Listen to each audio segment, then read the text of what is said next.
The rain poured like it hadn't in years, drenching the winding forest road. Larib's hands trembled on the steering wheel as her car sputtered one last cough and died. She cursed under her breath, wiping the fog from the windshield, peering through the sheets of water outside. Nothing but trees. Endless, towering trees, and somewhere in the distance, faint lights. Grabbing her coat, she stepped into the storm. Her clothes clung to her body with every step through the mud and wet grass. The light led her to an old mansion, towering and ancient. Its windows flickered like the place was breathing. She hesitated. Something told her to turn back. But the storm behind was crueler than the unknown ahead. The heavy door creaked open before she even knocked. Standing there was a tall man with eyes like black marble. His shirt was unbuttoned just enough to reveal a chiseled chest glistening with sweat, or was it rain? He smiled faintly, like he'd been expecting her. "You shouldn't be out here alone," he said, his voice deep and calm. "I didn't have a choice," Larib replied, shivering. "Come in," he stepped aside. "You're safe here. For now." The warmth inside the house was immediate, almost unnatural. The scent of old wood, candle wax, and something sweeter, like roses left too long in the dark, lingered in the air. She glanced around. Every corner of the house was beautiful and eerie. Velvet drapes. Antique mirrors. Shadows that moved even when nothing else did. He offered her a towel, his fingers brushing hers. Electricity ran through her. She looked up, their eyes locked. A beat passed that lingered longer than it should have. "His name," he said, "was Arman." "You live here alone?" "Not always," he replied, stepping closer. "But tonight seems different." Larib tried to laugh it off, but his presence was intense, magnetic.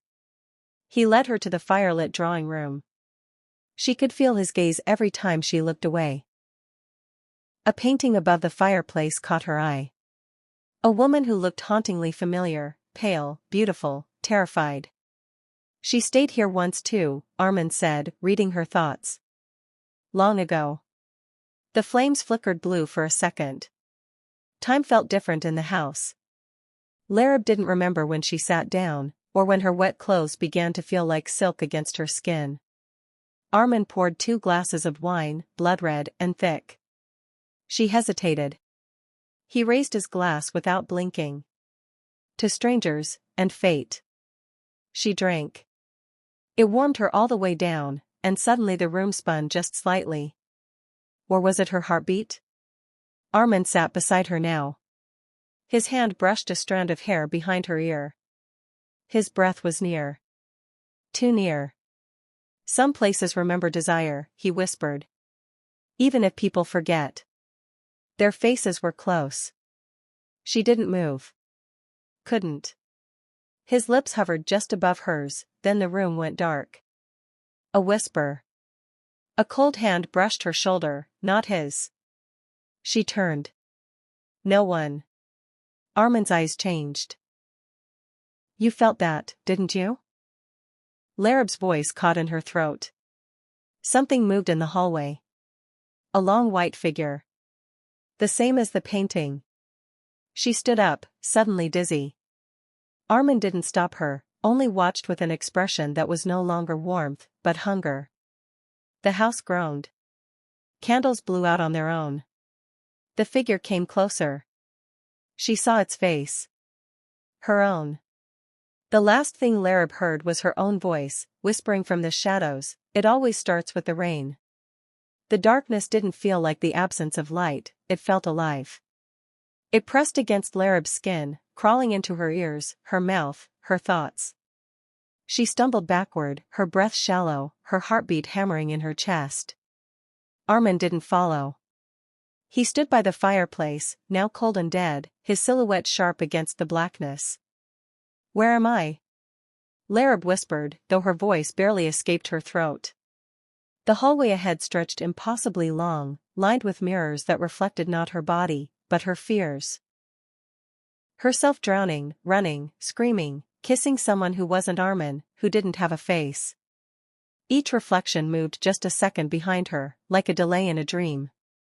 Behind her, the door she'd entered through was gone. Just a smooth, endless wall now. She reached out to touch one of the mirrors.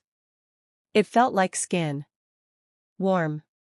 "Don't touch them," a voice warned softly, Arman's again, but this time distant, like it came from inside her head. Larib turned sharply. He was nowhere in sight. The hallway moaned. No, something in it did. Soft at first, like a murmur of pleasure, or pain. Then louder, desperate. Like someone being consumed. She ran. The hallway shifted as she moved, its corners melting, growing, stretching.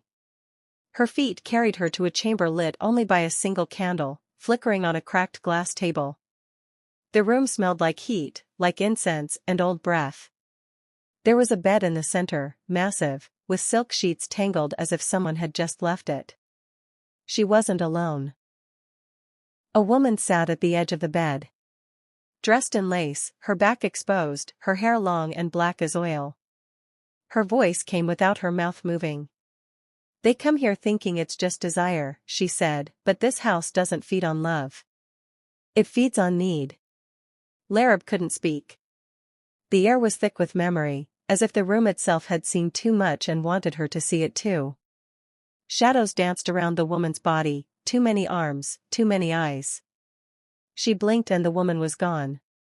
In her place, the sheets moved, someone underneath them, slowly shifting. Larib backed away, but her heel hit the door. Locked. A hand slipped from under the silk. Pale, strong fingers. Then a second hand. Then Umair. He rose slowly from the bed, shirtless, eyes dazed but drawn to her with a hunger she recognized, not his own, but the house's. His lips parted, his voice soft. "Larib. I've been dreaming of you. Or maybe you've been dreaming of me." She shook her head. "You're not real. But I feel real, don't I?" He reached out, fingers grazing her wrist. Heat surged through her, wicked and dangerous. Her knees weakened. For a moment, she wanted it, to sink into him, to forget where she was, who she was, and let the shadows take over. Then she saw it, his reflection in the candle's flame. It wasn't him. Not fully. His skin flickered like old film, and something writhed just beneath it. A grin too wide. Eyes that flickered red. She pulled away. The room screamed. Not a sound. A scream made of walls, of the bed, the sheets, the air itself. The candle blew out. Darkness returned like water flooding a sealed room. She ran again. The corridors folded on themselves now, doorways leading into staircases, staircases leading into mirrors, mirrors into other versions of herself, naked, weeping, arched in pleasure, twisted in pain. And then, finally, silence. Larib stood in a library. Dust coated every surface, but the fire in the hearth burned bright.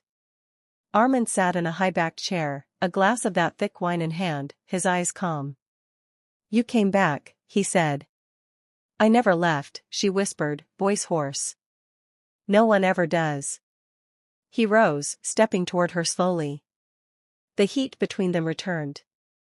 So did the fear. She wanted to run, but she didn't. She wanted to scream, but her lips parted for something else. "Are you going to hurt me?" she asked. His hand brushed her cheek, gentle. "Only if you want me to."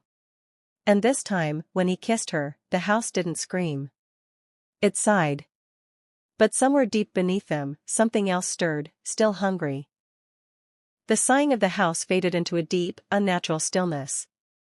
Larib stood in Arman's arms, her body warm, but her soul cold, like something inside her had shifted.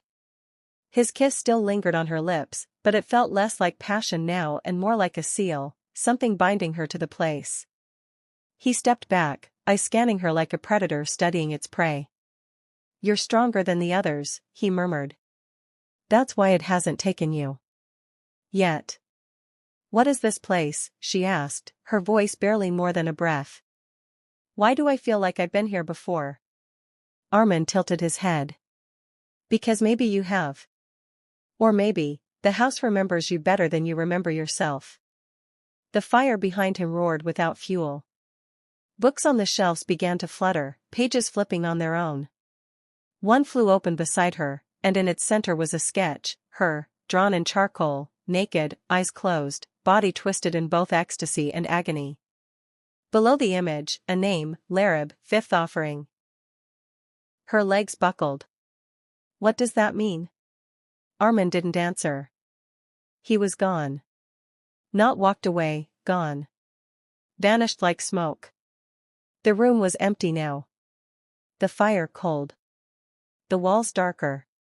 She turned slowly. All the books had fallen from their shelves, and behind the now bare wall, something pulsed, like a heartbeat trapped behind wood. A low sound echoed, laughter. Not loud, not cruel. Feminine. Familiar. Don't you remember, Larib? She spun around. The woman from the bed stood in the corner, now fully visible. Her face was Larib's. But older. Tired. Hollow-eyed. You ran, just like I did. But we never leave. I'm not like you, Larib said, stepping back. You are me, the woman replied, stepping forward. Just caught earlier in the cycle. The walls began to crack, not break, just shift. Like skin stretching over bone. The library folded inward and Larib stumbled into another space, a corridor lit in deep red. Velvet walls pulsed like veins. Breathing. Down the corridor, someone called her name. Gently. Larib, come here. It was Umair's voice again. She followed, not because she trusted it, but because she had to know. At the end of the corridor was a door made of mirrors, thousands of reflections of herself in different moments, crying, laughing, bleeding, moaning, screaming. She reached for the handle. It was warm. Wet. Inside was a circular room, lit with dozens of candles forming a spiral. In the center stood Umair, shirtless, barefoot, chained at the wrists, but smiling. Around him, shadows circled, whispering. You found me, he said. I don't understand, Larib replied. I've been waiting for you. You're the last part. She stepped closer. Part of what? He didn't answer. His chains clicked. The candles flared. The shadows lunged. But not at her, into her. They slid across the floor, through her feet, up her legs, into her spine. She screamed, but no sound came out. Her body convulsed, not in pain, but in overwhelming sensation, every nerve lit, stretched to its breaking point. Pleasure and terror mixed until she couldn't tell them apart. Her mind cracked at the edges. Images flooded her. The house being built over ancient soil. Rituals beneath the foundation. Bodies offered, not in sacrifice, but in desire. Larib's own face, again and again, over lifetimes. And then, stillness. She stood upright. Umair was gone. The chains lay open on the floor. The candles dimmed. And in her chest, something throbbed that wasn't hers. She looked into the nearest mirror. Her face smiled. But her reflection didn't move. The mirror didn't blink. Larib's smile lingered in the glass while her real mouth trembled. Her eyes scanned her reflection, same face, same clothes, same soaked strands of hair framing her face, but something behind the eyes was wrong. The reflection wasn't just mimicking her anymore. It was watching. She stepped back. The reflection stepped forward. The surface of the mirror rippled, like water disturbed by wind. Then the glass cracked, once, then again, until it spiderwebbed into 1,000 sharp fragments, each piece showing a different version of her, one laughing madly, one covered in blood, one curled on the floor, one kissing Arman, one sinking into the bed, moaning with shadows wrapping her limbs. She turned to run, but the room was gone. Walls faded into fog, floor into mist. The spiral of candles burned in midair like stars, floating, flickering, and dimming one by one. And then she was falling. But not downward, inward. Into herself. She woke up in her car.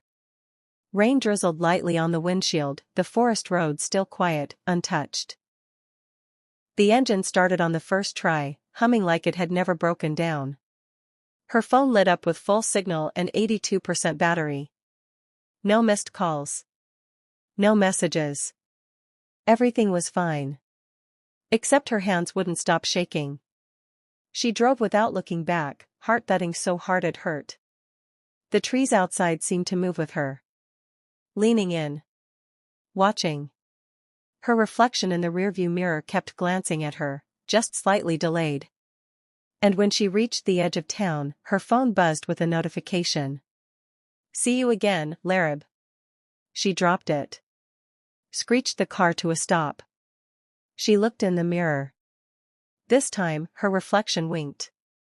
Somewhere deep in the forest, the house still stood. Waiting. Feeding. Remembering. And Larib, though she'd escaped, would never really be free. Because she left a part of herself behind. And the house never gives anything back without taking something more. It doesn't want visitors. It wants echoes. And now, it has her voice.